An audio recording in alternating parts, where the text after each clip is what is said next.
میرے چینل کا نام گڈ آفٹر اسلام۔ اگر آپ لوگ پروفٹ سیریز پسند کرتے ہیں تو میرے چینل گڈ آفٹر اسلام کو پلیز سبسکرائب کر لیجئے۔ چلیے اب سٹارٹ کرتے ہیں with the real story of Prophet حضرت محمد صلی اللہ علیہ وآلہ وسلم۔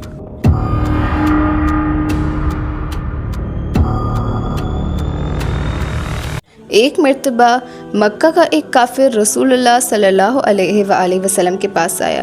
اس نے اپنے ہاتھوں میں ایک بوسیدہ ہڈی کو اٹھا رکھا تھا۔ وہ آپ صلی اللہ علیہ وآلہ وسلم سے کہنے لگا، یا محمد صلی اللہ علیہ وآلہ وسلم، کیا آپ یہ بتا سکتے ہیں کہ یہ ہڈی بوسیدہ ہو چکی ہے، اس کو دوبارہ کون زندہ کرے گا؟ اس پر اللہ تعالیٰ نے قرآن نازل فرمایا اور اس کافر کے سوال کا جواب دیا۔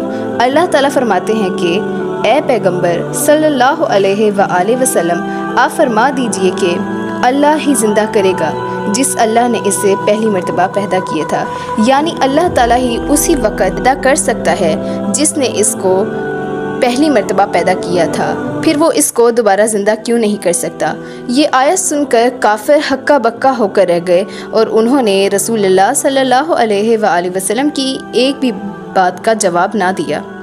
ہر شخص کو یہ یقین ہونا چاہیے کہ ایک دن یہ دنیا ختم ہو جائے گی، اس کے بعد آخرت کا دن یعنی قیامت کا دن آئے گا۔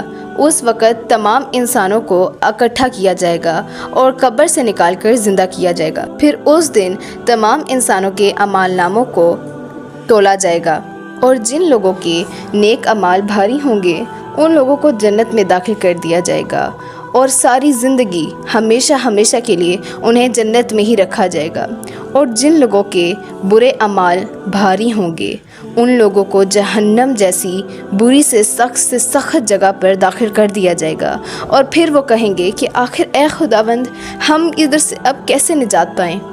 پھر اس کے بعد اللہ تمام کافروں کو اکٹھا کرے گا اور کہے گا کہ اب بلاؤ اپنے ان بتوں کو جن کی تم عبادت کرتے تھے، اب بلاؤ اپنے ان بتوں کو کہ جن کو تم خدا مانتے تھے، اب کوئی ہے خدا میرے سوا جو تمہاری نجات کر سکے؟